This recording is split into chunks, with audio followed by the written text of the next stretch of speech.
right, here we go. Gilbert Arenas, welcome back to Vlad TV. What's up? What's up? What's up, man? What's up? Well, a lot to talk about, but yesterday, Diddy got 50 months. I seen that.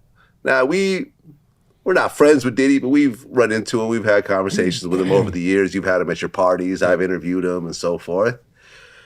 So we're somewhat familiar with who he is. Were you surprised at the 50 months?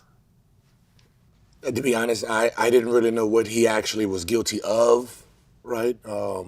Like, I know what he's being claimed of, and I know what he got off of and what he didn't get charged with. So it was like, okay, what is the 50 months? Like, what is he guilty of? And was it 2 counts of? Yeah, transportation to engage in prostitution. Those are the 2 counts. Okay. Each count had up to 10 years maximum. Of those 2 counts? Those 2 counts. Now, they could run consecutively or concurrently. So worst case, in the very, very worst case, he was facing 20 years. The prosecutors recommended 11 years. 11 years. Is that over excessive for something like that? That charge itself? Well, yes, I would say so. Okay. But it comes down to what the judge wants to do. And the judge has discretion. Now, Judge Mathis was here yesterday. We went through the whole thing. And the judge basically felt that with all the violence that came out during the course of the trial, the beatings, the verbal abuse, the emotional abuse, the fact that Cassie and Jane Doe, aka Daphne Joy, said in text messages they were considering suicide and so forth. And this went on for many, many years. Based on that, the judge said 50 months, which is 4 years, 2 months. So, okay, so, I mean, you asked the judge. Now, my questions are, with something like that, what you're adding on to give him 50 months is not actually part of the case. What he got convicted of. Yeah. Just using these things to justify the time? Well, keep in mind what I said in the beginning. Each charge is up to 10 years. So technically, it could have been 20 years. It's anywhere between time served and 20 years. He got 4 years and some change. But I mean, but you're justifying those 4 years with all this other stuff that has nothing to do with these 2 charges. Well, it does. It's all part of the case. You see what I'm saying? That's why there's such a huge variation between time served and 10 years or 10 years for each charge. Like I said, the judge could have said 20 years. Okay. And could have been fully justified in saying those 20 years.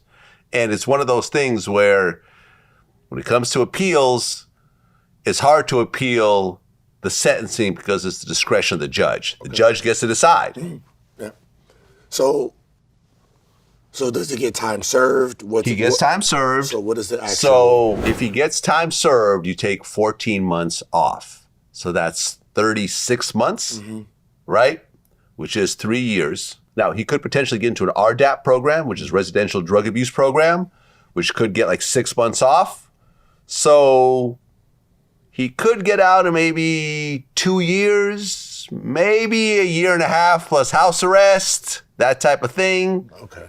It's not totally horrible, but it's less than he was expecting. Now, one of the things that really hurt him in trial was that the prosecutors revealed that he has like bookings scheduled for next week in Miami.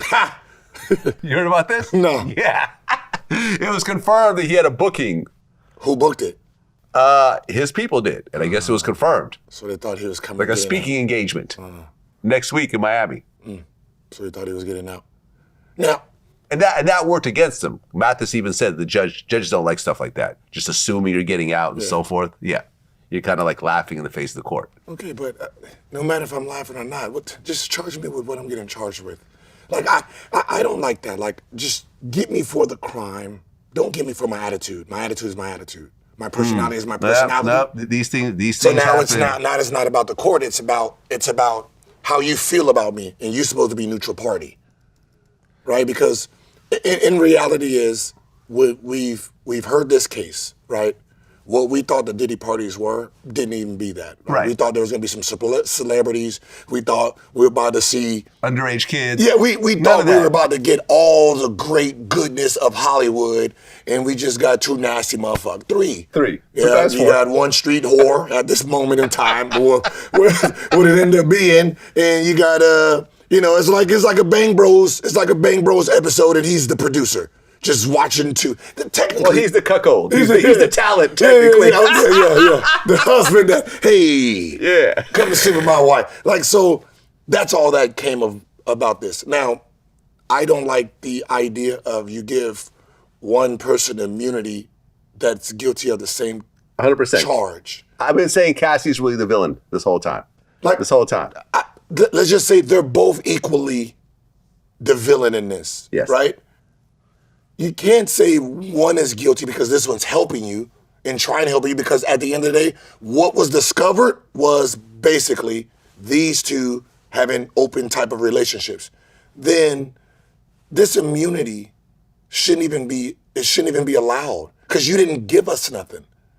So that means what he was guilty of, she should be too. 100%.